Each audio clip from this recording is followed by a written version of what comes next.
You were at a start. You were at a start. Thank you very much. Well, I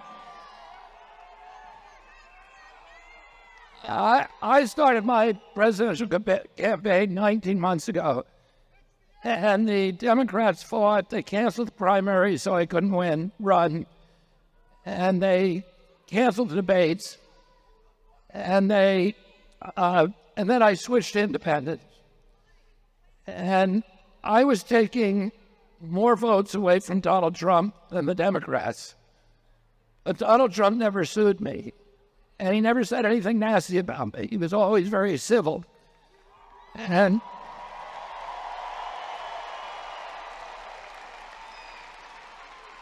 the Democrats sued me, and they sued me to keep me off the ballot. They spent $10 million. They filed suits in 10 states. And then when I endorsed President Trump in August, they sued me to keep me on the ballot. And they lost most of those suits. Yes, 2 days ago, they won 2 of them in Wisconsin and in Michigan. And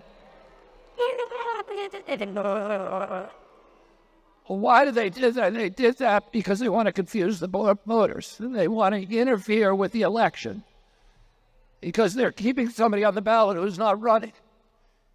So when you go to the voting booth on Tuesday, you're going to see my name on the ballot. I do not want your vote.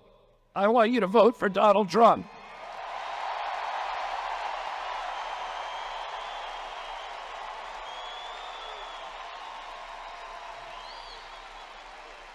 Because he's fat. I too.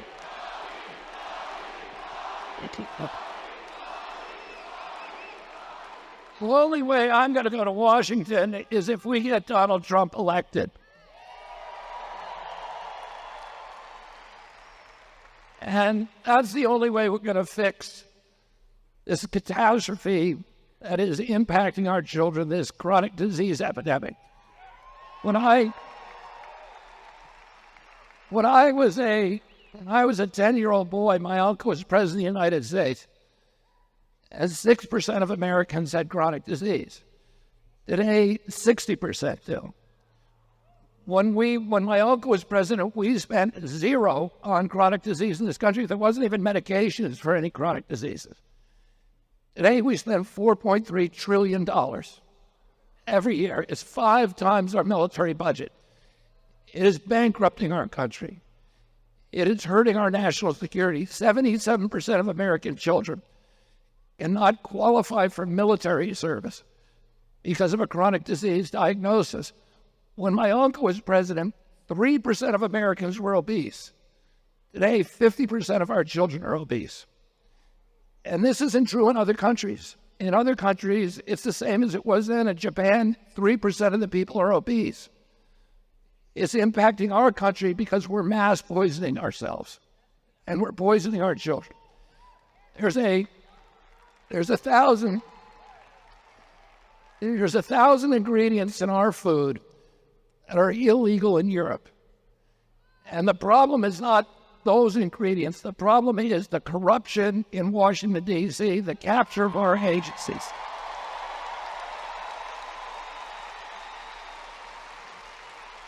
And the only president who's going to clean that up is Donald J. Trump. We have the sickest children in the world. When I was a kid, the autism rates, and today, in my generation, 70-year-old men, 1 in 10,000 of us has autism. In my children's generation, it's 1 in every 34 children, 1 in every 24 in California.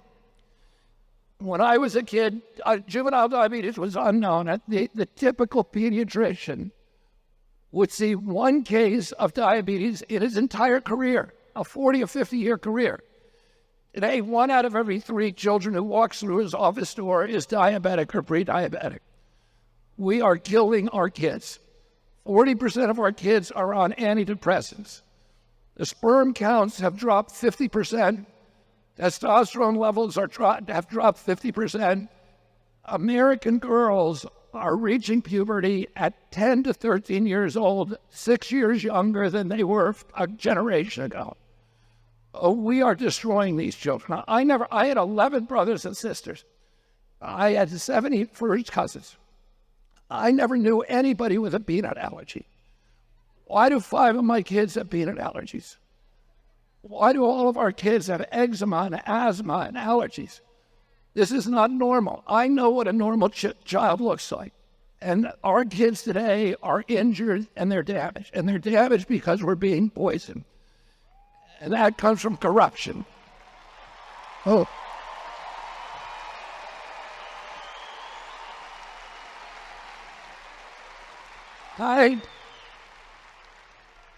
I started working on this issue 19 years ago.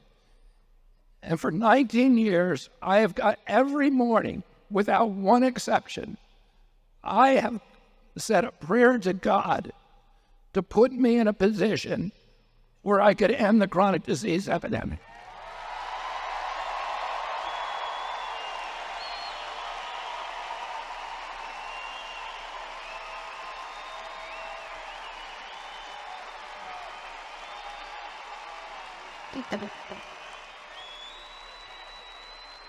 And on August 23rd of this year, God sent me Donald J. Trump.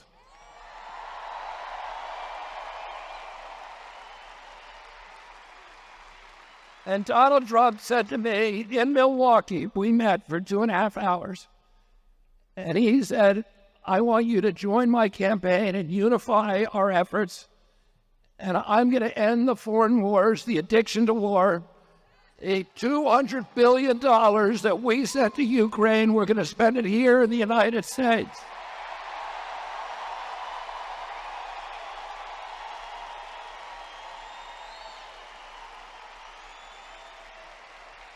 And you it's the sick didn't okay. Mingling stuff it. And he told me, we're going to end the censorship. We're going to end the surveillance. We're going to end the weaponization of our enforcement agencies against the American people.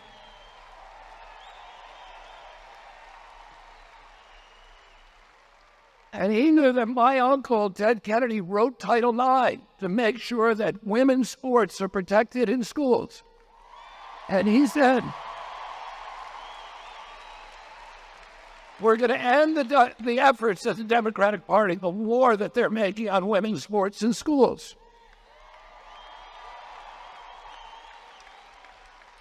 And he said, we're going to end the chronic disease epidemic, and we are going to make America healthy again.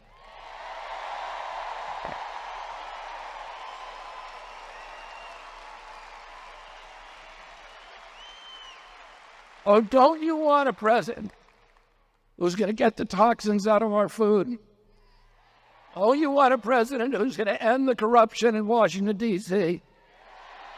And don't you want a president who's going to end all the foreign wars that are sucking away our money and our... And don't you want a president who's going to end the censorship, end the surveillance, and protect the Constitution of the United States?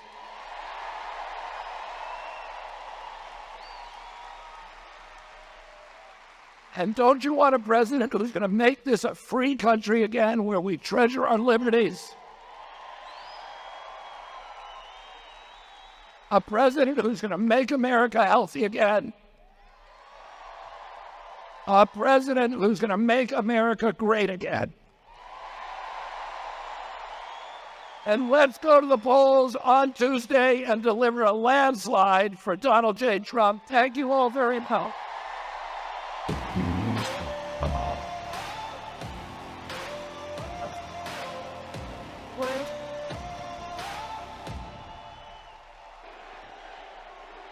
Thank you very much. Wow, what a crowd this one is, huh? What a crowd. Look at that up in the rafters. No, you guys okay? Can you see that place? Low up there. Well, I have some friends up there. They couldn't get seats. Can you believe this? Thank you very much, everybody. It's great to be in Milwaukee. We love both. And a very special welcome to, we love this place, right? We got it, the ship contract. We got it, the biggest shipping contract. You know that? We love being in Wisconsin. I'm thrilled to be back in this beautiful state with thousands of proud, hardworking American patriots. That's what you are. And we have a country that's going to hell, but we're going to turn it around very fast. And I'd like to begin with a very simple question. Very simple. Are you better off now than you were 4 years ago? So I've come today with a message of hope for all Americans with your beautiful vote. Oh, we don't want your money. I don't want your money. I want your damn vote. Again. We want that vote. I will end inflation. I will stop the criminal invasion of our country, the biggest problem we have right now. And I will bring back the American dream. And this is all you really need to know. We have somebody who's grossly incompetent. As, I guess, I don't know, is she the vice president, the president? Is she a contender? What the hell is she? Kamala broke it, and I will fix it, and we'll fix it very quickly.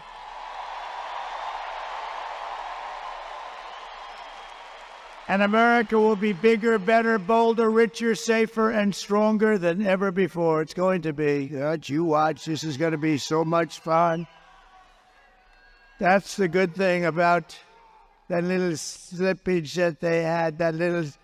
because it showed how bad they are. It showed how bad they are. And there's never been spirit like we had. There's never been any race that we've ever had in the history of this country that's had this kind of spirit. So I just want to thank them.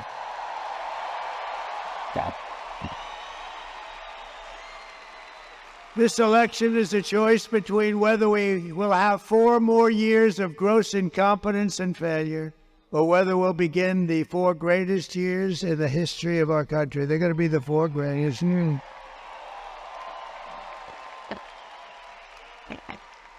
And I'm asking you to, it's very hard for you to do this, to be honest with you, because you look at what's happened to our country and how the hell can you do this? But I'm asking you anyway to be excited about the future of our country again. Just be excited.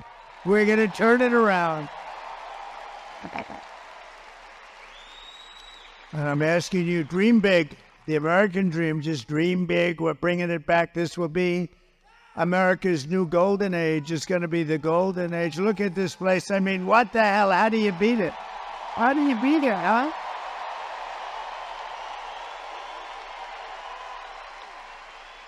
All right. How's Eric doing? I think very well. Oh, boy. Wood's a great guy. He's a great-looking guy, too. Sometimes I'd say maybe he'd be better off without that mustache. I'm not sure. He's such a handsome guy. I said, I don't know. But, I guess you better leave it because I hear you're leading, so we have to leave the mustache. Right? And you're doing great, Eric. Boy, oh, boy, we love it. We love it. We love this whole place. We had a little event here, recently, that, right? That was the convention. We had the convention. I had a little patch on my ear, excuse me. Little patch. I said, I don't know. I was a little embarrassed walking out with a patch. But there's nothing you can do about some things, right? Every problem facing us can be solved, but now the fate of our nation is in your hands. It really is. We win this state, we win the whole thing, you know?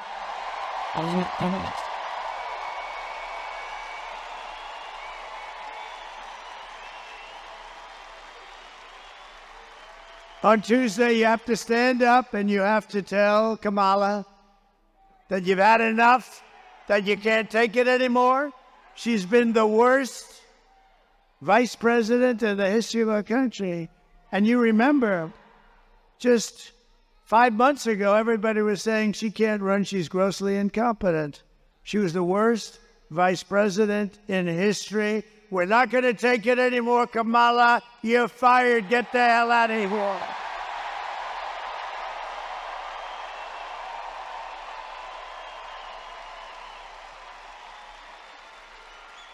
So today was the last day for in-person early voting for most of Wisconsin. There's a little tiny section, but I'm not going to get into the detail.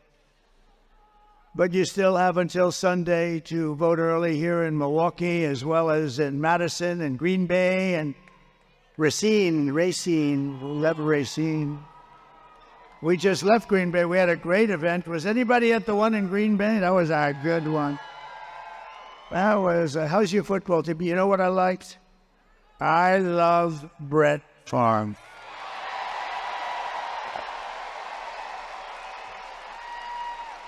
And we got a call from Brett, and you have to, I mean, he's a great guy, and boy, what a player. And I shook his hand. I said, man, that's the biggest hand I've ever seen.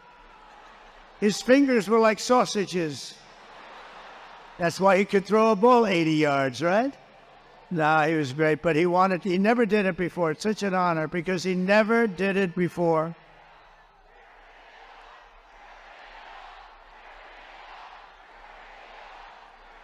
Thank you very much. No, Brett never did that before. You know, as an athlete, it's hard to do a little bit. You can't do it. You lose some fans, maybe. Who knows? Crazy people that say, oh, I don't like him because he likes somebody. But Brett was great, and we had an unbelievable day. And to get his endorsement, and he wanted to do it right here. He wanted to do it right in Wisconsin, any place he said in Wisconsin. And he gave me a full endorsement, and that was a great honor, right? That was a great honor. Great job. He could really rip that ball. So thank you very much to Brett.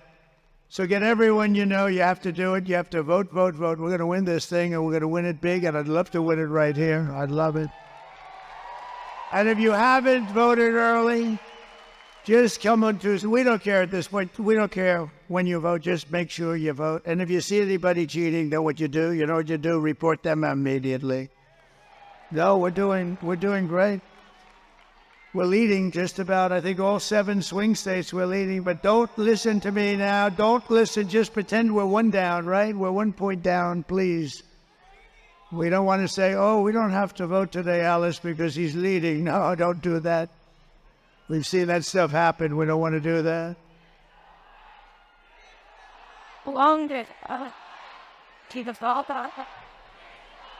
Oh, the mic. Yeah, I think the mic stinks. I think it stinks. All right. Where is it? Oh, that's what I was wondering what the hell they were shouting. I think this mic stinks, by the way. And then we don't pay the contractor. I say, don't pay the contractor. Then they write a story. Trump doesn't pay his bills. He's a bad guy. No, the mic is terrible. I had another one today. You know what? I've done 3 of these today. Somebody said, maybe what we could do is maybe we could just skip the last one. I said, there's no way I'm skipping. There's no way. And this is the best one of all. Look at this play. Whacking. The ladies from North Carolina, 259 of these they've come to. Look at them. They're beautiful. I don't know where the hell their husbands are. They're married. All of them are married. But they're great, and thank you very much. We're coming We're rounding the turn, aren't we, huh? We're rounding the turn.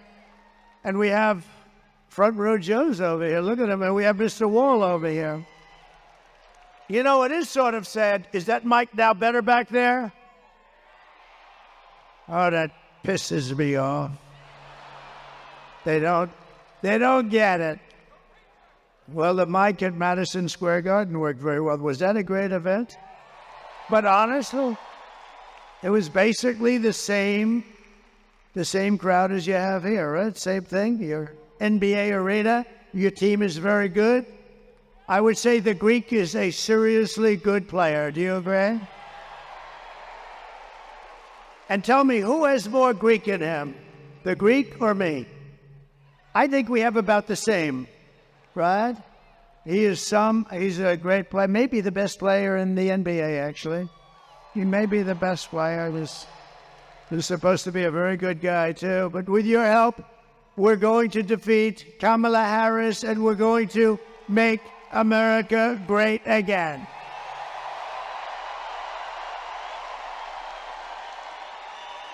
Thank you very much. Thank you. So in breaking news, the economy created a pitiful, you won't even believe this, the economy stinks. What timing? What timing? 4 days before the election, they have among the worst numbers ever in history. Nobody's ever heard. They did 12,000 jobs. Normally you're 250, 300,000, 400,000. They did 12. Think of it, 12,000 jobs. And it's hundreds of thousands of jobs less than it should be. Think. Because they're pathetic. They don't know anything. These people don't know anything. She's a very low IQ person. We don't need a low IQ individual. We just had that for 4 years. We don't need this.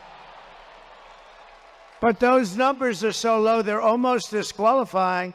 The only thing good about the numbers I'm going to give you now are that it's great to run against the people that created those numbers because it's terrible. And just think, a few months ago, they fraudulently claimed, remember, 3 months ago, 818,000 jobs. It was a fraud. Everything they do is a fraud. And then they go after people that aren't frauds. They're a fraud. The whole operation stinks. But they created 818,000 fake jobs. And they thought they'd get away with it, and a whistleblower blew the whistle. And they blew the whistle. They thought they were going to announce. They call it a correction. That's a hell of a correction, by the way. That will be the world's biggest correction in history. What do you think, Ron Johnson? That's the biggest correction. Wasn't, you know, corrections are meant for like 700 jobs, not almost 1 million jobs. But now they've just revised the past jobs number, right, here last month, and they revised it downward by 112,000 fake jobs. So these guys are playing fast and loose. These are crooked people we're dealing with. The people we're running against are crooked as hell. So that's almost 1 million fake jobs. And I think it's something that Congress ought to look into, really. They ought to look at, who the hell ever heard of these numbers? And they wanted to revise them after the election. Could you imagine if you lost the election and then 2 days later, we've revised the numbers downward, 1 million jobs? Nobody's ever heard of it, but we thank you, Mr. Whistleblower. You know, some whistleblowers are very good. Kamala's failed economic agenda wiped out nearly 30,000 private sector jobs and nearly 50,000 manufacturing jobs in just the last month. Did you believe this? Nobody's ever heard of these numbers. Even I mean, I know they're incompetent, but I thought they were sort of riding along a little bit on what we built.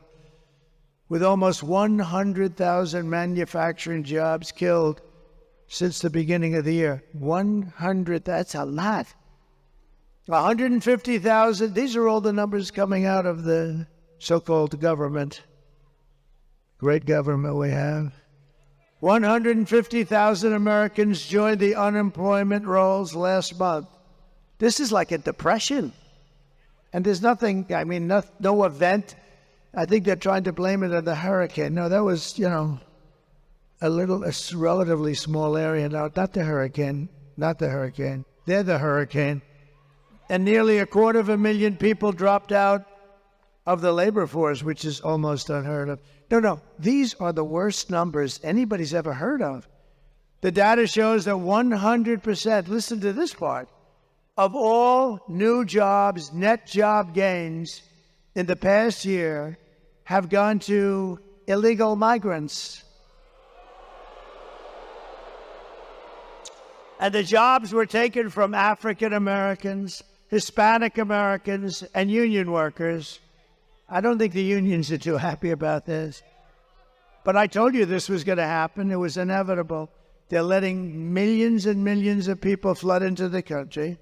And the African American population, if you see these numbers, they're going to release them. But I think maybe, Ron, you should try and get them early because they're really bad.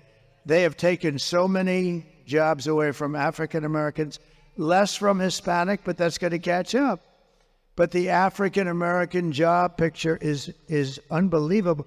And we had it going so good, but they've come in illegally and they've taken the jobs, and people that have had jobs for 20 years and good jobs, and they raised a family, they had a little house and everything nice, and they've now lost their job to illegal migrants that are poured in through the open border policy of that stupid person.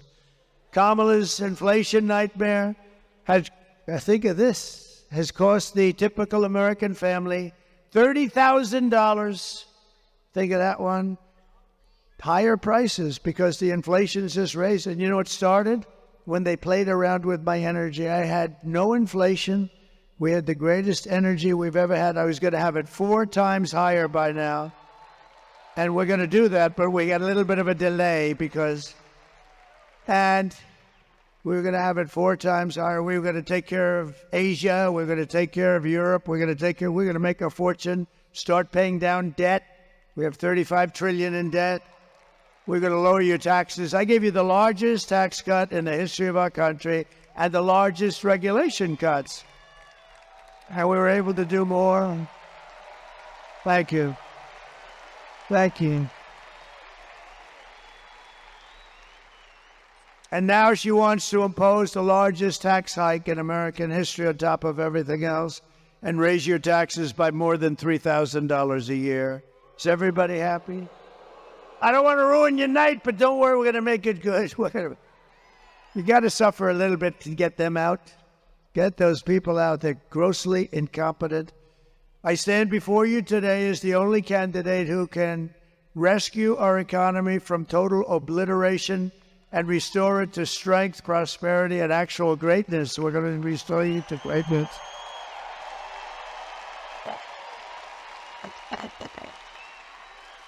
As the just-released numbers plainly indicate, the economy is now a disaster. And are you listening to this, press? They're the most dishonest human beings. Are you listening to this?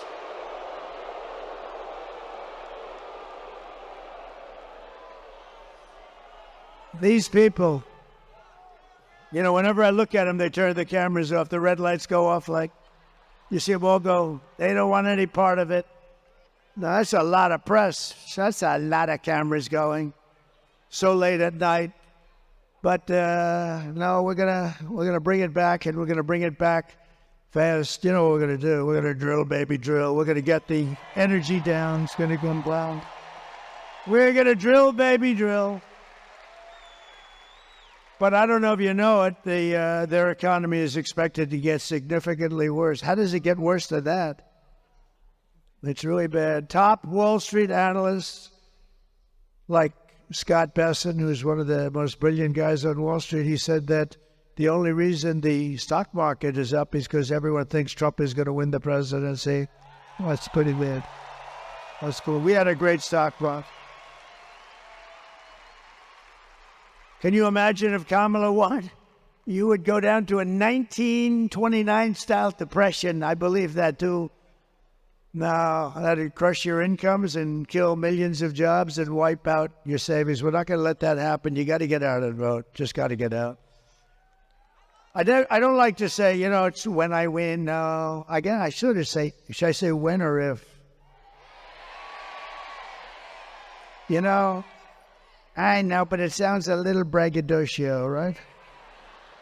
All right, when I win, you are 4 days away from the best jobs, the biggest paychecks, and the brightest economic future the world has ever seen.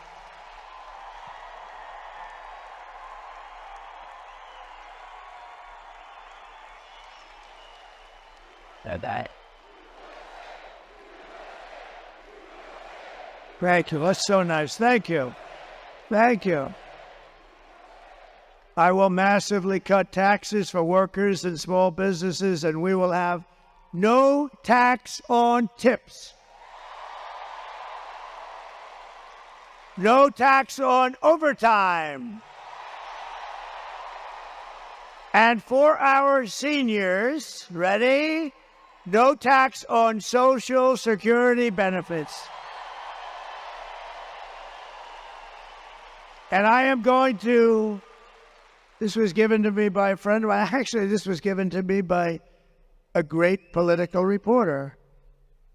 She said, "Sir, why don't you support and give a tax credit for family caregivers who take care of a parent or a loved one?"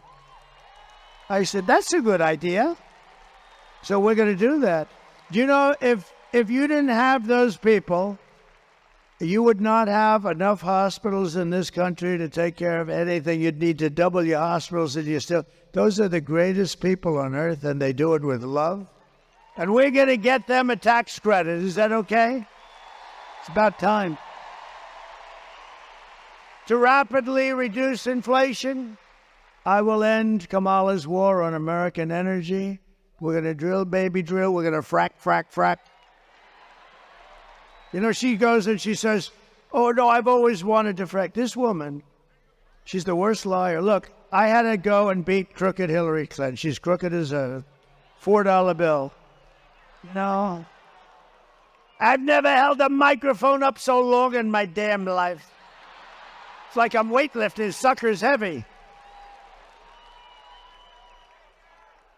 But she's crooked as hell, right? Crooked Hillary. But she was less like, she didn't lie this way. This woman, Trump, he's going to terminate your Social Security in his first week in office. No.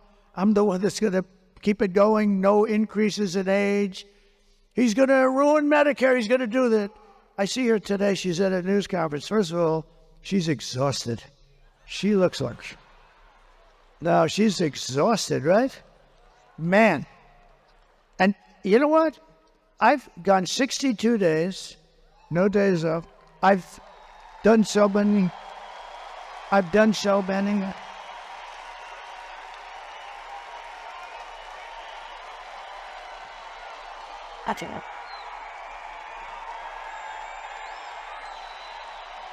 Also. Thank you very much. No, I've gone 62 days. Today is an example. Yesterday I started off in New Mexico. You know why? It's not really a swing state, but it's a state that likes me a lot. It's got a thing called a border, and it's an open sieve. And people are pouring in by the thousands and thousands and doing a lot of destruction and doing a lot of crime. And I went there. We had a massive crowd. You couldn't even see the end of it. It was like early in the day on a regular weekday. And today I was in Michigan. We were all over the place. We were in Michigan, but I said, and Michigan's very important. We're leading in Michigan. You know why? I'm going to bring back the car business, a little thing like that. I told them today, a year ago I heard through a friend of mine who builds plants. He's a great plant builder, the best and the biggest in the world. He's building this massive plant, and I wanted to see it.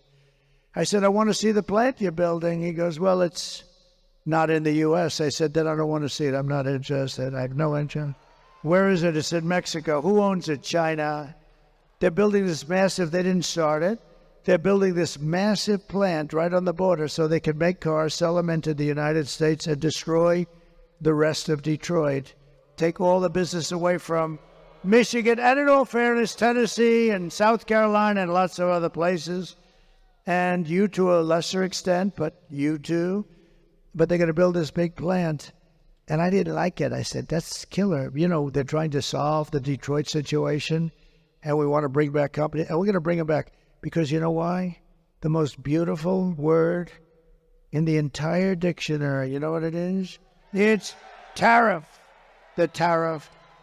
You're going to become so rich with the word tariff. You're going to become rich as hell. You're not going to know what to do with the money. I'm telling you, you're going to become very rich with the word tariff.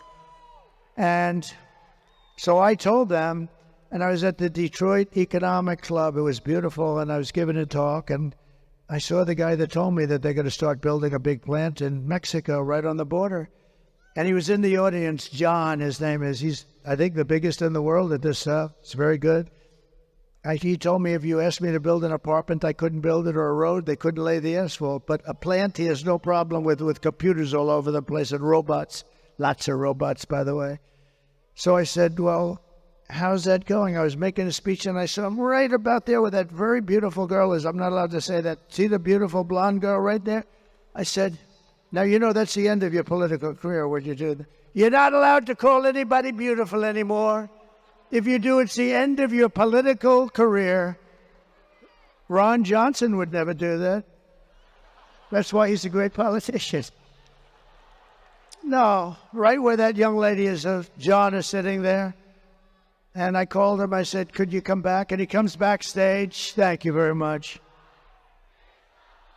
Fix the mic. Uh-huh. You gotta be kidding. Do you want to see me knock the hell out of people backstage? You want to see them?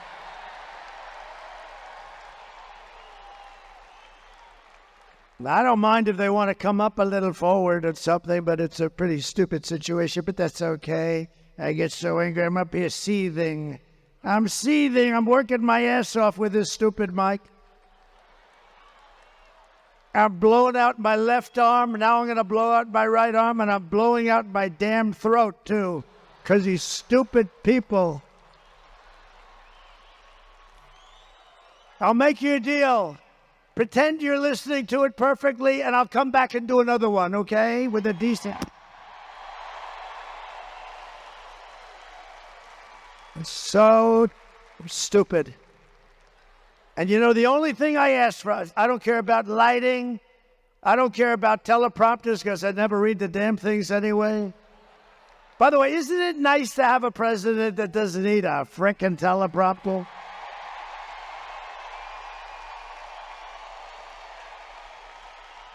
But I don't ask for much.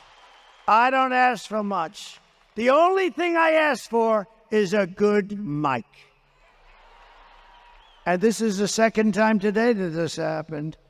So now if I were the president, and you know, like a dopey guy like this Kelly, the guy's a total moron, and that happened, I'd fire him, and everybody would say, gee, I'm such a bad person. You're not bad. You fire people. When, for instance, the generals that destroyed us in Afghanistan, every one of them should have been fired. Should have been fired.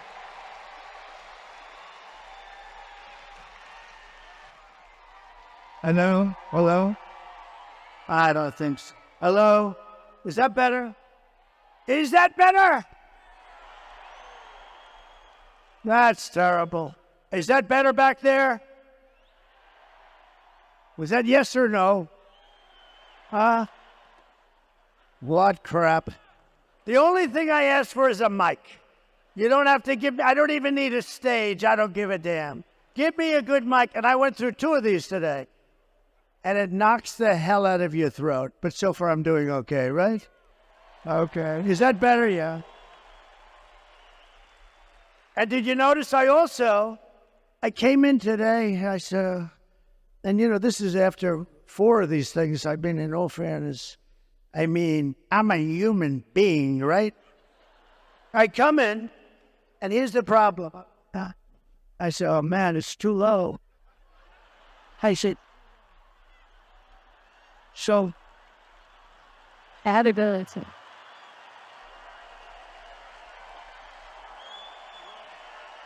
Way too low. Way too low. So I walk in, I said, shit, there's nothing worse than I walk in like this and I'm bending. Did you notice? I was bending over like this. Hello. And then everybody says, is there something wrong with his back? What the hell is wrong with that thing? They're saying he's cognitively impaired and physically impaired. There's something wrong with them all because I have guys that are stupid back there. All right, what are you going to do? What are you going to do, right? What a shame. But we're going to come back. I'm going to give you a free performance back in that corner. You got a bad area back there. But I think this is better. I think it's probably better. But what we're doing is we're going to cut your price of energy in half in 12 months. Because we have more liquid gold under our feet than Russia, than Saudi Arabia, than anybody. That sounds much better. Does it sound better? Oh, that's good. Now we don't have to come back. But we're going to cut it because we have all this beautiful liquid gold, and we're going to cut it, and it's going to drive everything down. It's going to be, you're going to get, okay, ready? January 20th. First of all, you're going to vote. November 5th. You're going on Tuesday. That's number one, because we got to get that. I don't like talking about, like people are coming up to me, my staff over here, who are great. Sir, I'd like to recommend some people. I said, I don't want to talk about any people. First, I want to win, right? We don't want to talk about people. Don't tell me about people. Everybody wants a job. Remember, there was a moment where they were saying, oh, nobody wants to work for Trump. He's too difficult. He said, let me tell you a little secret. They died to work for us. You know why? Because they all want to be this glamour deal. They want to be in this beautiful administration. They want to be secretaries. No, they say, sir, nobody wants to work for you. Nobody wants to be Secretary of State and be known famous for the rest of your life. Nobody wants to be Secretary of the Treasury. Nobody. These people are nuts. These people right there. They don't want to work for Trump. They don't want to because he's difficult. You know why I'm difficult? Because I want perfection for our country. That's the only reason I'm there for death.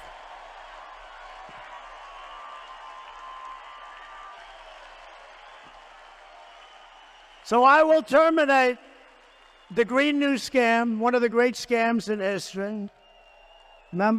Remember our country was going to be dead in 12 years. Remember that? Well, we came up at the 12. What happened? Where are we? Let me tell you, they have global warming, right? They said global warming.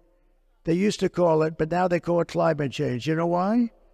Because climate change covers cold, if it's too cold, if it's too climate change.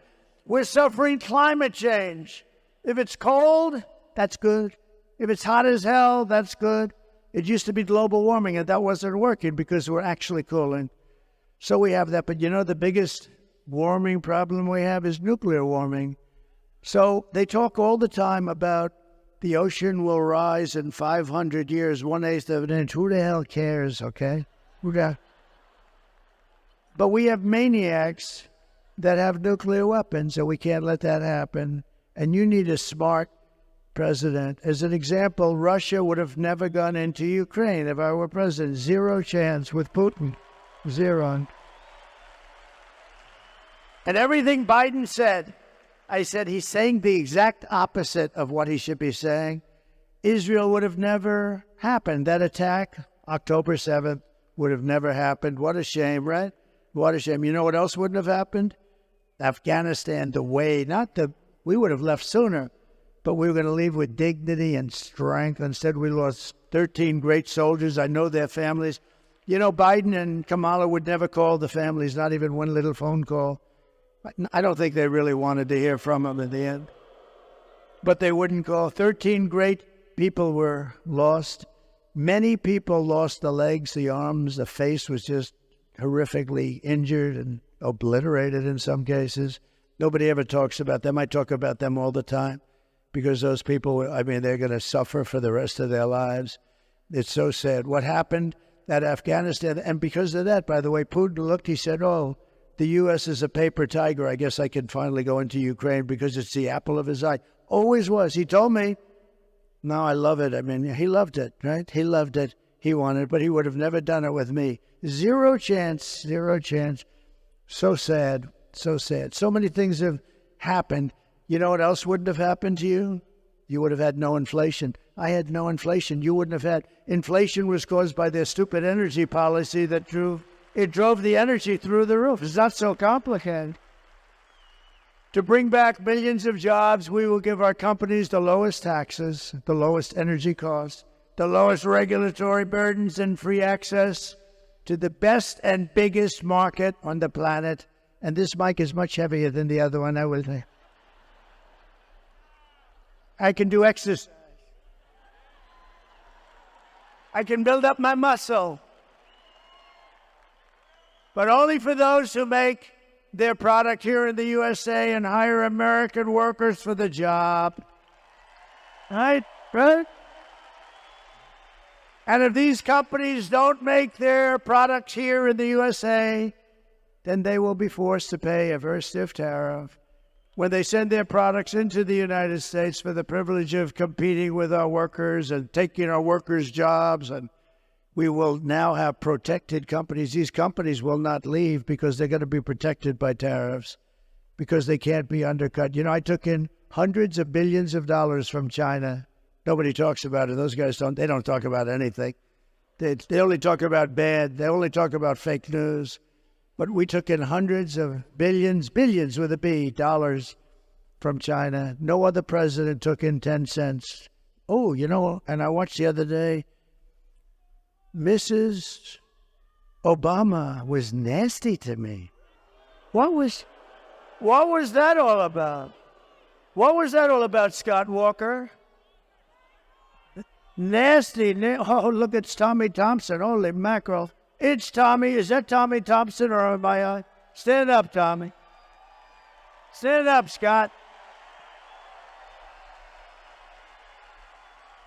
What a couple of real pros, good guys. But Tommy, I got along with him great. You know, in 2016, I wanted to win Wisconsin so bad. He said it's not doable. He said, you were a very difficult state, but I won it. You know that. I did win it. Despite your difficulty, I actually won it twice, but these are minor details. But, which everyone knows is actually.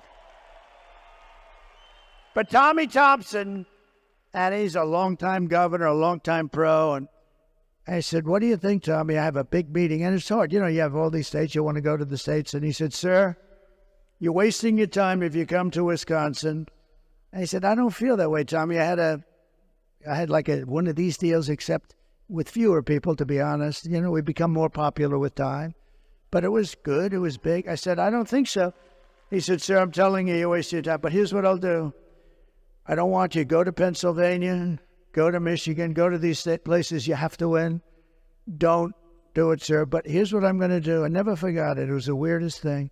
He said, sir, don't do it. But if I feel you can win it, or if I feel you're going to win it, if something happens over the next couple of months, I'll call you and you can do it then. I said, wow, that's a great idea. So 3 weeks go by and I get a phone call. They said, sir, there's a Governor Tommy Thompson on the phone. I said, who the hell is that? You know, you sort of forget. You sort of forget, right? You know, it's like you're focused on the. I said, well, it's like Tommy. So I said, hi, Tommy, how you doing? What's up? Sir, it's time for you to get in that little chopper and come right up to Wisconsin. You're going to win this sucker. He said, you're going to win it. And he was right, right? He was right.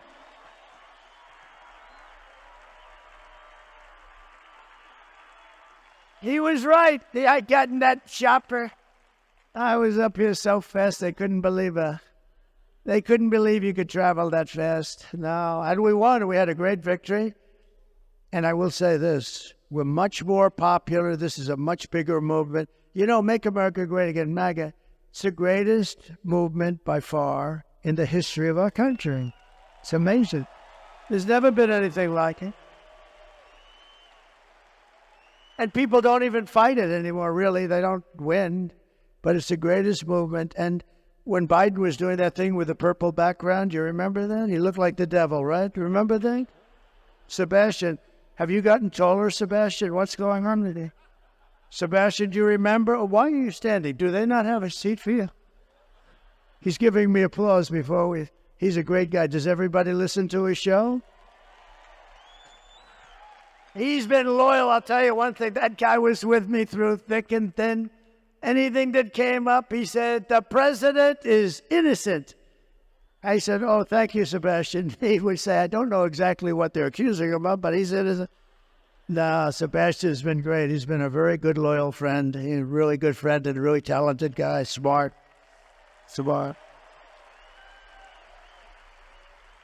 But we are now more popular. This is the weave, a little weave, right? They used to say, these are stupid people. They used to say, he rambled. I don't ramble. I do a weave. You know what a weave is? It's a story.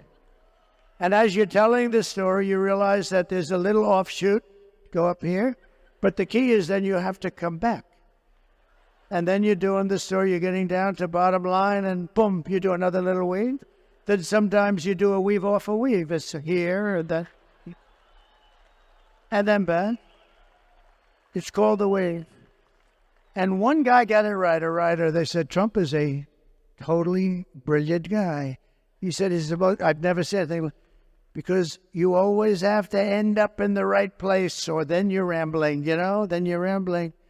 But no, I have a very, very fertile brain. But it's the weave, and we do it, and it covers a lot of territory. This way you tell one story, and really it's like 15 subplots, but you get down to the final answer. And they're starting to say it. You know who said it? Do you know who said it? Rogan. Did anyone see that? What a nice guy. What a good dog. Because that's called long form. Joe Rogan, that's called long form. So you're with him and you're talking, and you don't have to rush your answer, cram it in, right? I like the way, by the way, 60 Minutes, see this part of the weave too. I like the way 60 Minutes, because she doesn't do a weave. She doesn't know where the hell she is.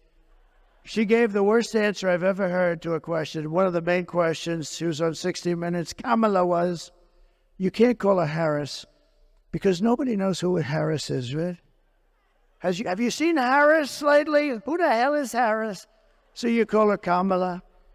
But on 60 Minutes, they did something that was amazing. I think it's the worst scandal in the history of broadcast. I think it's the worst.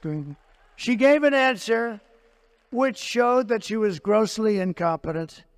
It was crazy. It was just like all words. They had no meaning, no effect. They took the entire answer. They said, yes, we adjusted it slightly, yeah. They took the entire answer out, threw it away, and they took an answer down here that had nothing to do with it and put it, which was still crappy, but at least you could make a case. So they took the answer out and they put in a new answer. And I said, that's terrible. It's part of the news division. They get free licensing. They're worth billions, by the way, but the government brilliantly gives it to them for nothing. And they're all crooked. ABC's crooked as hell. Look at this David Muir, the way he was asking stuff. This guy, pretty boy. And his hair's not as good as it used to be, by the way. It used to be much better. But you know what? He was asking stuff. I said, what the hell is he asking? He said, crime went down. I said, only a fool would say crime went down. Crime didn't go down. It went.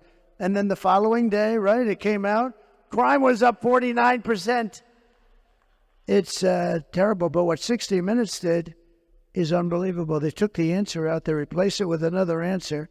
You got to see them trying to explain, Sebastian. They're trying to explain why they did that one. Did you ever do that? Would you ever do that? See, he may do that for me, but I don't think so, right? If he did, he wouldn't be talking about it, that I can tell you. But he may. I don't want people to do that. You know what they do? They take mine. Mine is a beautiful, beautiful answer. But here's what they do. They cut out part of the weave, and then it doesn't sound so good anymore.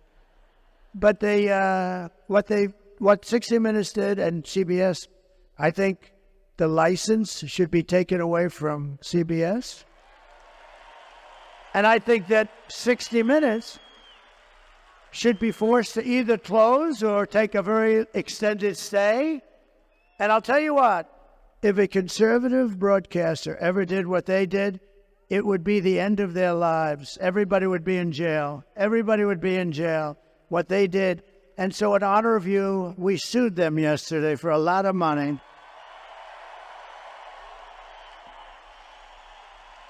We sued them. And I sued them, and we call it election interference fraud. It's it's a fraud. And I don't think there's any real way. I don't believe there's any way they can even answer it. You want to know the truth? But as we rescue our economy, I will restore our borders, because I think that's your biggest problem. I do. They're destroying our country. They're putting dangerous people. Look at these beautiful people. You'll be interspersed with murderers, drug dealers, terrorists. Do we have any in the house right now? Are there any people? Over the past 4 years, Kamala has orchestrated the most egregious betrayal that any leader in American history has ever inflicted on our people. She's violated her oath, eradicated our sovereign border, and unleashed an army of gangs and criminal migrants from prisons and jails, insane asylums and mental institutions all around the world, from the Congo in Africa to Venezuela. You know, Venezuelan crime is down like 72%, right? Because they put their criminals into the United States of America. Thank you. Thank you. Our stupid ladies. And they're stealing countless American lives. You'll see that in a couple of minutes. It's horrible what's going on. It's a terrible situation. Today I want to hear directly from a mother whose world has been absolutely shattered. This is a young, beautiful mother who I met at one of the rallies, and we said, "Do you mind if we do this?" She was so dead. I had some of the toughest people I've ever seen with me. They were all crying when they saw this. Wait till you see this, please.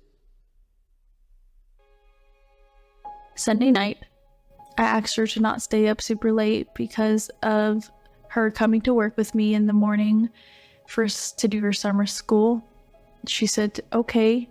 I told her good night and I love you. I went to bed, not realizing that that was going to be the last time I saw her. Huh? We're best friends.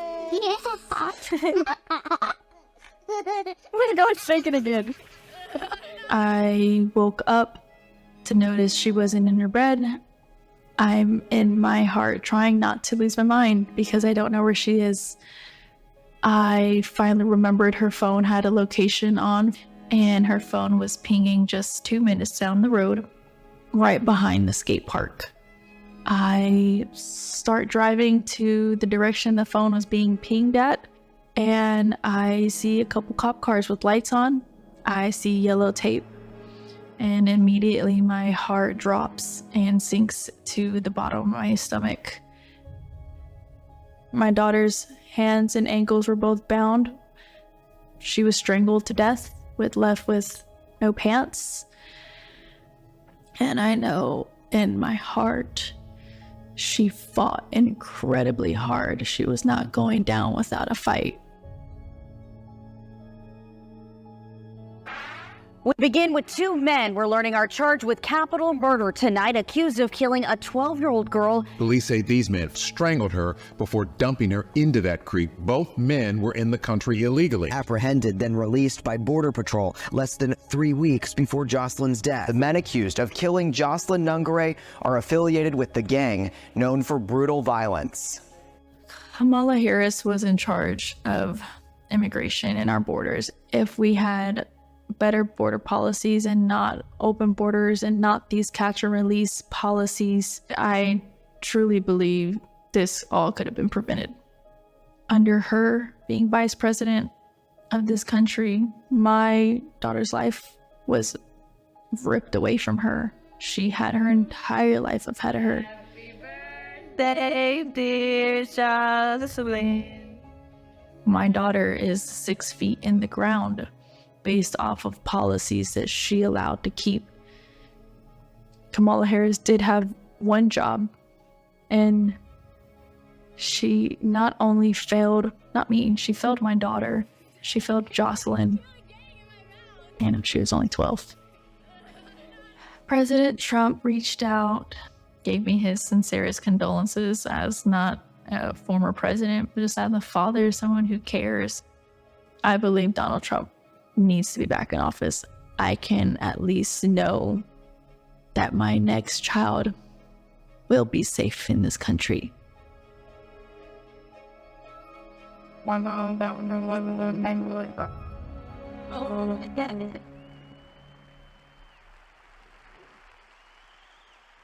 This is what we're letting into our country. This is what we're letting in.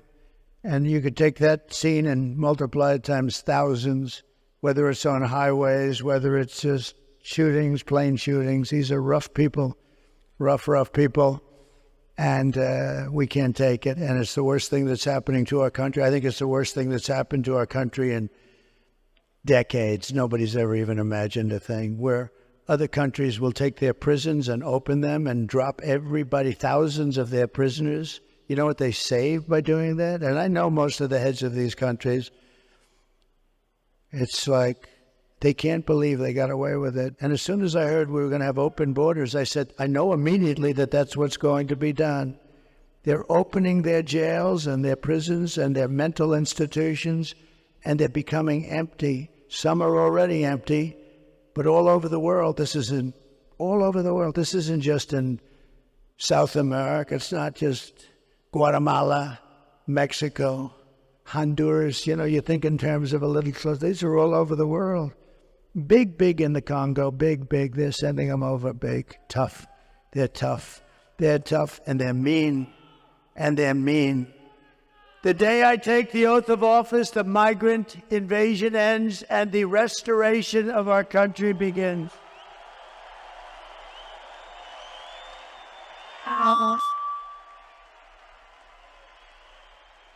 The savages charged with brutalizing and murdering Precious, Jocelyn, are members of the same vicious Venezuelan prison gang, Tren de Aragua, that's taking over apartment complexes and unleashing violent killing sprees all over America. All over America. Think of it. They're in Colorado. I think Colorado's going to vote for Trump. You know what they did? They were the ones that led the thing to get me up. I was the leading candidate of both parties, leading the Republicans and leading the Democrats 1-1. I was the leading candidate. And then they talk about a threat to democracy. And that governor, a radical left lunatic who was petrified of the gangs that are taking over his state, this guy went and told his people to try and get me off the ballot. Can you imagine that? That would have been a fine mess. That would have been a fine mess for the country, wouldn't it? And we went to the Supreme Court of the United States, won 9-0, because even the justices that were liberally inclined, they said, we can't do that. You got to beat them at the ballot box. It was very heartwarming to see it as a 9-0. But this governor in Colorado did it. And you know who hated him the most? Are the Democrats in Colorado. They thought it was terrible. The United States is now an occupied country, but it will soon be an occupied country no longer. November 5th, 2024 will be Liberation Day in America. Liberation. And on day one, I will launch the largest deportation program in American history. I will rescue every city and town that has been invaded and conquered. These towns have been conquered. Think of what that means. Conquered. And we will put these vicious and bloodthirsty criminals in jail or kick them the hell out of our country immediately. And to expedite removals of Tren de Aragua criminals and MS-13 criminals, which are just about as bad. We took out thousands of MS-13s. You know, they loved Long Island. Isn't that nice? You know, two beautiful girls, 16 years old, were walking to school one day, and MS-13 attacked the two girls, and they sliced them up with knives. They didn't want to shoot them because that's too quick and not painful enough. They took and they killed both girls. And it's lucky that we have ICE around because ICE was extremely good. They were extremely good. And this fool that we have running for president without having gotten one single vote to his 14 million votes. This fool wanted to defund ICE. We want to defund ICE. If you defunded ICE, you had nobody that's tough enough to go in there and get these animals out of our country.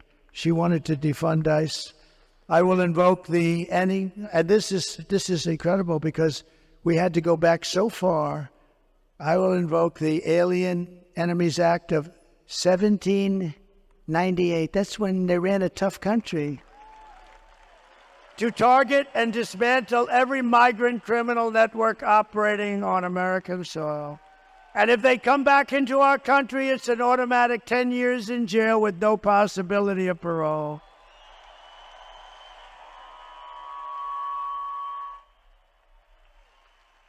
And I am hereby calling for the death penalty for any migrant that kills an American citizen or a law enforcement officer.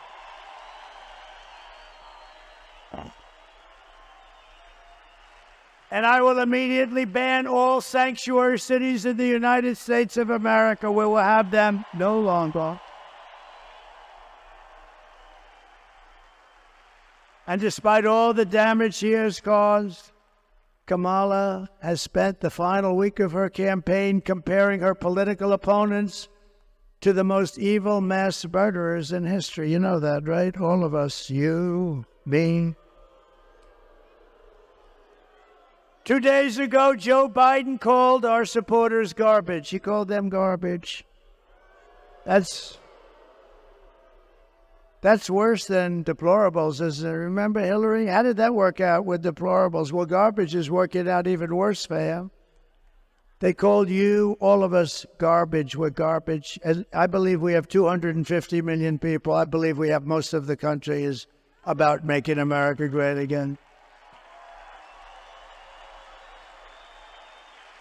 And my response to Joe and Kamala is very simple. You can't lead America if you don't love Americans. You just can't do it. Doesn't work.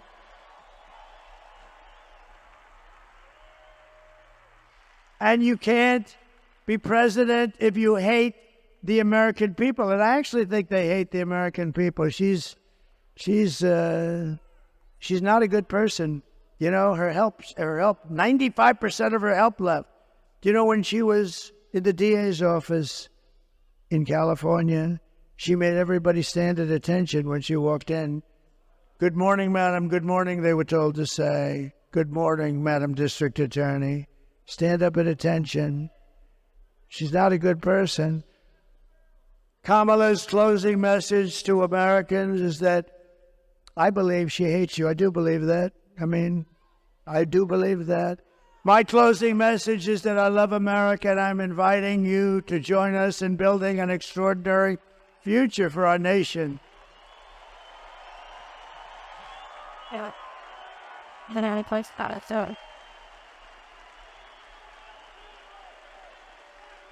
My oath of office is an oath of allegiance to you, the American people. We're gonna straighten this mess out. It's a mess. It's an incompetent mess. She can't answer. I see her being interviewed yesterday. She can't answer a question. She goes all over the place. She doesn't know what the hell she's talking about. She's crazy. It's crazy. I'm asking for your vote, but I want you to know that whether you vote for me or not, when I win, I will fight for you with every breath in my body. I'm going to fight very hard, whether you vote in the end now.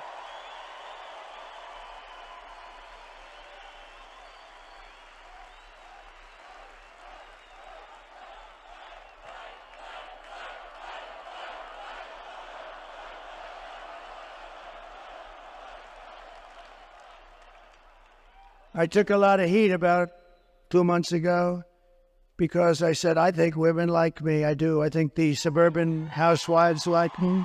I do.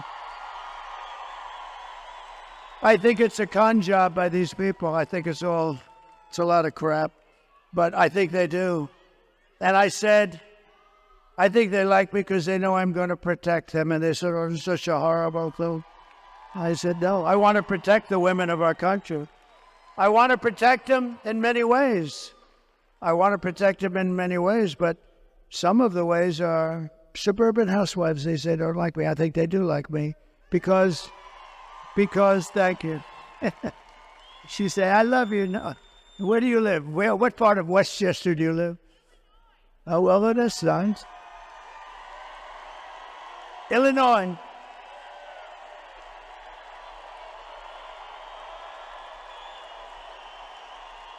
Illinois.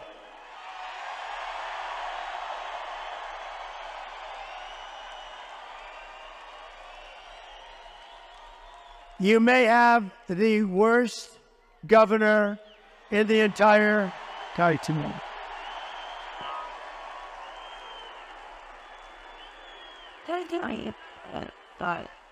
Thank you very much. What's appreciated. He's terrible. They threw him out of the family business, so he decides to run for governor. I know the Pritzker family very well. I was partners with them, actually. They have some good people, but they threw him out because he was not very good, and he ends up running for governor because he's got money, but he's terrible. But I'm not allowed to use the fat word. That's the other word you cannot use. You are not allowed to use the fat word, so I will not do it, but that guy is disgusting. Everything Kamala says is a lie. Her entire campaign is one hoax and slander after another. But the more they lie, the more they smear, the more you need to get out and vote. We're going to get rid of these people. We're going to get rid of them fast, right? The only way to stop the lies is to swamp them. We got to swamp them with that vote. It's true. Kamala has no vision. She has no ideas. She's got no brain power. She's got no solutions. All she can talk about, did you see it the other night? All she can talk about is Donald Trump, Donald Trump, Donald Trump. Good evening, everyone. Tonight, I will speak about Donald Trump. Donald Trump, Donald Trump, Donald Trump, Donald Trump, Donald Trump, Donald Trump, Donald Trump, Donald Trump, Donald Trump, Donald Trump, Donald Trump, Donald Trump, Donald Trump, Donald Trump, Donald Trump, Donald Trump, Trump.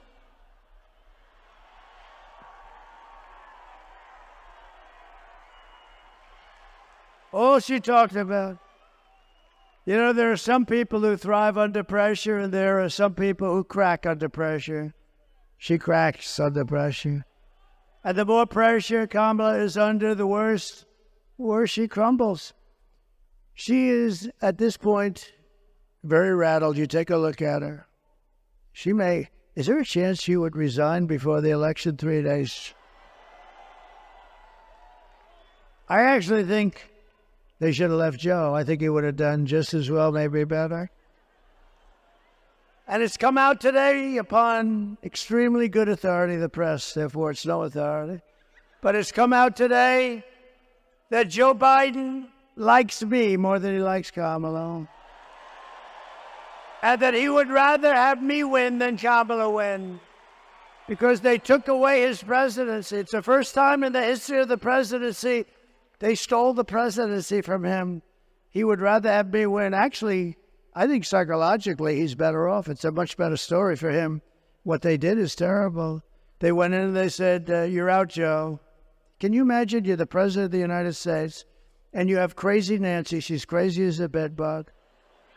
Crazy Nancy, who had a lot of Visa stock, and she sold it one day before it was announced that Visa's under major investigation.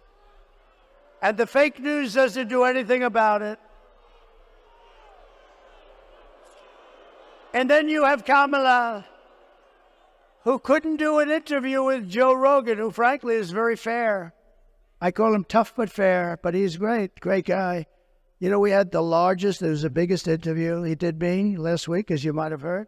The biggest interview that he's ever done in terms of hits. Over 100 million, much more than 100 million. How much? Like 100. Where's TikTok, Jack? He knows everything. This TikTok, he's a TikToker. You know, if they're 20 years old and they work, I have a guy, TikTok Jack. When they turn 20, they're finished in that business. No, they're too old, much too old. Then you get sued for age discrimination. If she can't handle an interview, then she can't handle certainly President Xi of China. President Putin, he would have never done it. She can't handle anything. Well, she's not equipped for that. She's not a president. She'll get overwhelmed, melt down, and millions of people will die. You're going to die. This is not a charity event. This is an election for the biggest and toughest job anywhere in the world. This is the toughest job in the world. With the most at stake, right? So do you want to lose your life savings because we put a weak and foolish and incompetent person in the White House? I don't think so. Do you want to lose your job and maybe your house and pension because Kamala has the economic understanding of a child? The presidency is a job held by Teddy Roosevelt, Abraham Lincoln, Dwight Eisenhower, George Washington, and even Ronald Reagan. People of strength and intelligence. People that have a leadership quality. Would you trust Kamala Harris to talk with Russia or China about nuclear war? I don't think so. I really don't. Would you trust her to steer us out of an economic crisis? I don't think so. Nothing is more dangerous than to give immense power to a very weak and incompetent person with an extremely low IQ. We had enough of low IQs in the last 4 years. We can't go through another person who's a dummy. We can't do it. You wouldn't put Kamala Harris in charge of even a kindergarten class. You can't do it. You can't do it. So at the end of the day, you need to ask yourself, can you afford to put someone this incompetent in charge of our country's future? No, you can't. No, you can't. But on top of it all, Kamala says she would not do anything different, not one thing different than Joe Biden did. In other words, she should not run for office because he was the worst ever. Take a look. You have done something differently than President Biden during the past 4 years. There is not a thing that comes to mind. I stood there on the tarmac watching you check your watch. The chaotic and deadly U.S. evacuation from Afghanistan stunned Americans and the world and cost the lives of 13 U.S. soldiers. Would you have done something differently? There is not a thing that comes to mind. More than 13,000 illegal immigrants convicted of murder have been caught at the border and then released into the United States. An Afghan national is in custody today after being accused of plotting an election day terrorist attack. The suspect entered the U.S. on a special immigrant visa. Gut-wrenching new details in the murder of Georgia nursing student Laken Riley. The illegal immigrant suspect, who cops say committed the heinous murder, is a Venezuelan national who crossed the unsecured southern border back in 2022. Two men investigators say are in the country illegally from Venezuela are charged with capital murder and the death of Jocelyn Nungaray. A fifth illegal immigrant accused of attacking two New York City police officers over the weekend showed no remorse or regret. Would you have done something differently? There is not a thing that comes to mind. Only 18% say the economy is in excellent or good condition. US inflation has hit a new 40-year high, increasing by 9.1% over the financial year. Authorities saying Train de Aragua, which has been linked with more than 100 criminal investigations here in the US, has now been found operating its criminal enterprise in apartment complexes. Were you the last person in the room? Yes. Vacuum. There is nothing that would come to mind. Can you imagine? How about the 325,000 children that she could have saved if she had the correct policy? No, she doesn't want to bring that up either now. She actually would have changed things, but she couldn't think of it. You know, she didn't have enough time. She only had about 4 days to prepare.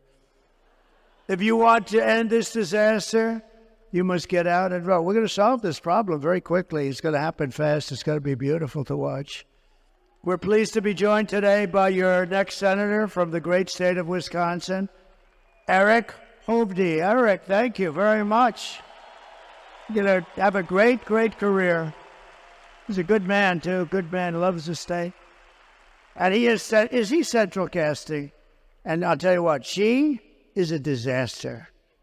Okay, she's a horror show. Thanks as well to Senators Ron Johnson. Ron, stand up. Wow. Good man. He's a good man. He really is. Thank you, Ron. Great job. Great job. Thank you. We have a man who's just become, recently, he was a great attorney general, and he's now a senator. He won a big race, a tough race, a race that everyone said, well, there's no way anybody's going to win this race. He beat somebody that was supposed to win, and he's become a star in the Senate. Eric Schmidt. Eric, thank you. Thank you. And from the great state of Oklahoma, I love Oklahoma. You know, they have 77 counties, and I won all 77. You know who second was? Ronald Reagan. Ronald Reagan was second. He won 56. I won 77. I have to move there immediately. I have to move. Mark Wayne Mullen. Thank you, Mark Wayne. Thank you. Thank you very much. Thank you, Mark Wayne. And we have Representatives Brian Stile. How are you doing with the Act of Blue or whatever it's called? You got to get it done before the election. He's working on one of the biggest scandals in the country. It's like where the Democrats put money into the Act Blue or whatever the hell they call it, and massive amounts of money, and everybody's talking, and he's in charge. So we're going to blame you if nothing happens, right? No, but everybody knows it was a rip. But honestly, you got to get this stuff done before elections, not after elections. And we learned that. They're finding all sorts of things now in Pennsylvania. Who would have thought you had to do this? But good luck with that, Brian. That's so important, okay? Thanks. Good luck. Scott Fitzgerald. Scott, thank you very much. Thank you. Great. Good job you're doing. Kevin Hearn. Thank you, Kevin. Thank you. Appreciate. These are warriors, by the way. And a real warrior. He grew up here and he moved to Texas. He's one of the most popular guys in Texas. He's a congressman. He could do anything he wanted. They love him. And he actually asked for a leave of absence. He said, if you don't mind, I'd like to go to Wisconsin where I grew up. I want to help the president win that state. He left Texas. And you know what Texas said? We love you for doing it because we have no problem. And, you know, we win Texas by a lot. This is always a little bit tighter.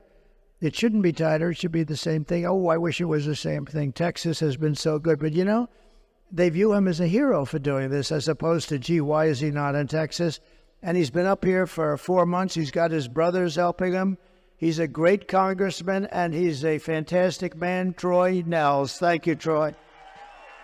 Have your brothers stand up. Your brothers stand up, fellas. Boy, but the whole family came up here. Really, they came up just to help me. It was so really incredible. And candidate for Congress, I don't want to mess with this guy. He's a big, powerful man, Randy Niemeyer. Thank you, Ray. Look at the size of that guy. I met him backstage, Scott. I met him, and I said, wow. And former governors, Scott Walker and Tommy Thompson. Great people. Well, thank you, Scott. Great. Two great guys. A very respected man in D.C. and here, a friend of mine, a great lawyer, Reince Priebus. Reince? Thank you, Reince. Thank you, Reince. And we loved Bobby Kennedy, didn't we? We loved him. Everybody loves him. You know, I have a deal with him because he's really into the environment, but he's really into health. I say, Bobby, you take care of health. You work on those potatoes and work on those oranges, and you work on everything. Everything. You can work on everything.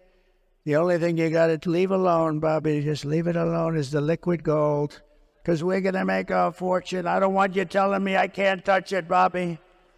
The only thing I've asked Bobby to just, please, Bobby, don't tell me it's like a problem, please.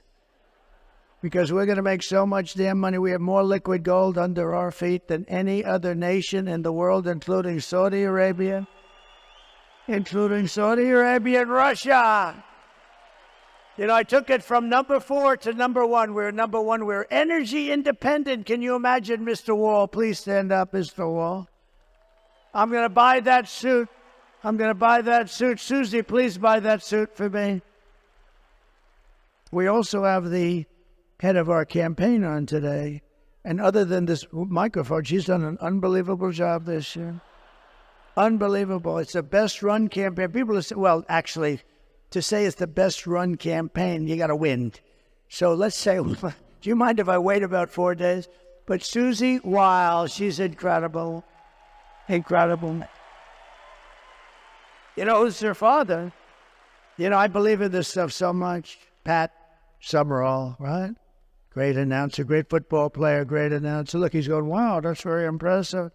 But no, we believe in genetics a little bit, right? But Susie's done an incredible job. And thank you, Susie. You really have. And Chris and everybody else, right? Thank you, everybody. Appreciate it. Former small business administrator, Jovita Carranza. Thank you, Jovita. Jovita. Thank you, Jovita. Did a good job. And Sebastian, we want to thank you very much. You are really Sebastian Gorka, everybody. And a man who I think is going to bring us home, GOP Chairman Brian Schimming. Thank you, Brian. What a good job you're doing. I heard him speak the other day. I was in the plane flying in, and he was up saying, you are good. You are psyched, right? Like we all are. We want to win. This is the biggest win. This will be the biggest win. Think of it. And if we win the whole thing, it'll be the greatest event in political history in this country and maybe beyond. And not only great because it's a great event, it's going to be great because of what we're going to be able to do. We're going to be able to fix our country. That's why it's really going to be great. It's going to be very important. And a friend of mine, one of the greatest developers, a great guy, a very generous person. He's always giving money to charity. When there's a problem like in North Carolina, he wanted to go with me, wrote out a big check all the time. He's a fantastic man, Steve Witkoff. Thank you, Steve. Thank you, Steve. Great guy. So, in conclusion, here are the facts. Kamala is a radical left Marxist, rated even worse than crazy Bernie Sanders or Pocahontas herself. Remember Pocahontas? Her mother said she had high cheekbones, which I think is very racist for somebody to say that. I think it's a racist statement. I think you should investigate that statement. She destroyed our economy. She was an original creator of defund the police movement, and anybody who wants to defund the police for even 1 week or 1 day is not worthy of being president of the United States. Kamala vowed to abolish ICE. She pledged to confiscate your guns and endorsed a total ban on handgun ownership. Who in this room is willing to give up their gun, please, to Kamala? Who refuses to give up their gun? I think she has a very tough shot. But she even called for free sex changes for illegal aliens in detention at taxpayer expense. And perhaps worst of all, she lied about working at McDonald's. She lied. She never worked at McDonald's. Never worked there. She never worked there. She's a liar. It was always, I went and checked it out. Actually, they were the best French fries I ever had. 9 seconds after taking them out of that fat, whatever the hell. But they were the best. You know, when they sit around for about 2 hours, not so good. With your vote this November, we're going to fire Kamala and we are going to save America.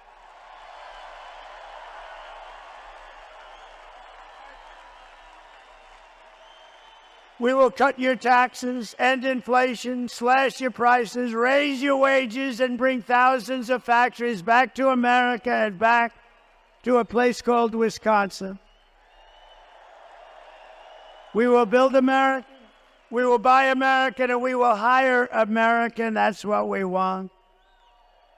And I will end the war in Ukraine. It would have never happened if I was president. And I will stop the chaos in the Middle East. October 7th would have never happened. All those people would be alive right now. And I will prevent World War III. We're not going to have World War III. With this people, you'll have it. And it would be a war like no other. This would be a war like, because of the power of the weaponry, we will crush violent crime and give our police the support, protection, resources, and respect that they so dearly deserve. We will strengthen and modernize our military. We will build a missile defense shield over our country, all made in the USA. And we will rebuild our cities, including our capital in Washington, D.C., making them safe, clean, and beautiful again. We will teach our children to love our country, to honor our history, and to always respect our great American flag. And we will put in a bill into Congress. They say it's unconstitutional. I don't know why, but we're going to protect our great American flag. Anybody burning the American flag or destroying our American flag gets 1 year in jail. Thank you very much. And we will get critical race theory and transgender insanity the hell out of our schools. And we will keep men out of women's sports, yes? I will defend religious liberty, I will restore free speech, and I will defend the right to keep and bear arms. Our Second Amendment will be totally protected.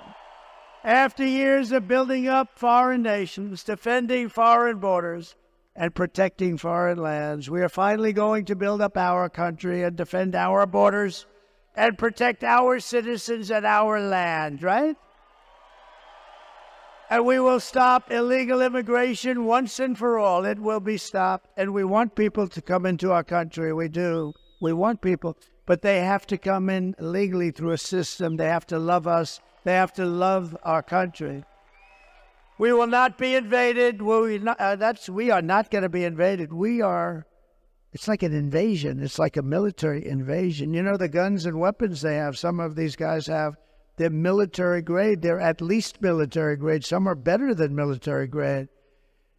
We will not be invaded. We will not be occupied. We will not be overrun. We will not be conquered. We will be a free and proud nation once again. Everyone will prosper. Every family will thrive. And every day will be filled with opportunity and hope. And it will be, more than anything else, it will be filled with a thing called the American dream. We're going to have the American dream back. But for that to happen, we must defeat Kamala Harris and stop her radical left agenda with a landslide that is just too big to rig. So you need to get out and vote. For the past 9 years, we have been fighting against the most sinister and corrupt forces on earth. They are corrupt, sinister, horrible people. Horrible people. With your vote in this election, you can show them once and for all that this nation does not belong to them. This nation belongs to you, all of you. Belongs to you. It belongs to you. It was hard-working patriots like you who built this country. And 4 days from now, it is hard-working patriots like you who are going to save our country. You're going to save our country. And I would love to see you do it because you deserve it. You've been very loyal to me. I won all my primaries here. I won everything here. I had a little slip up with some bad things that happened in one election, but you know, everybody understands it. And we just had tremendous success here. I have so many friends here, incredible people. And remember, when you're about to press that lever, and I told you this before, everybody wanted that damn boat contract to build like 28 destroyer-type boats. And I'm a very visual person, so I took the thing that was designed, which wasn't that beautiful, and I took the bow of the boat and I reshaped it with them, with the yard. Right? You know the yard we're talking about. Great yard. That's correct. Thank you very much. And I took it and I said, no, you got to have a little more point. You got to see this thing. It looks like a yacht with lots of guns on it. And they've done a great job. And everybody wanted it. Every state wanted it. Some of them won't even talk to me still. But I wanted that one of the biggest contracts, right? That was one of the biggest contracts. And Ron helped me a lot, and I wanted it to go to Wisconsin, and it went to Wisconsin, and they're building their little hearts out. So when you're ready to press that lever, Sebastian, remember that beautiful boat. Remember the yacht with guns all over it.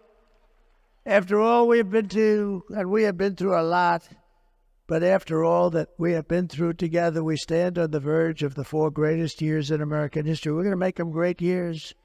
We're going to make them great years. With your help, from now until Election Day, 4 days, we will restore America's promise, and we will take back the nation that we love. We love this nation.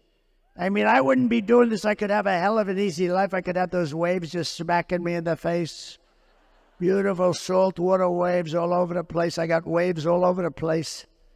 Lots of places with lots of waves. This Mr. Witkoff can confirm that, right, Steve? Like probably more than anybody. I don't have to be here. But if I had my choice, I'd rather be right here with a broken down shit microphone in Wisconsin. I would rather be in Wisconsin than some beautiful beach. I would rather be right here. Because we are one people, one family, and one glorious nation under God. We will never give in. We will never give up. We will never back down. We will never, ever surrender. Together we will fight, fight, fight, and we will win, win, win. We're going to start winning again. November 5th will be the most important day in the history of our country. And together we will make America powerful again. We will make America wealthy again. We will make America healthy again. Thank you, RFK Jr. We will make America strong again. We will make America proud again. We will make America safe again. And we will make America great again. Thank you. Thank you very much, Wisconsin. God bless you. God bless you all. Thank you.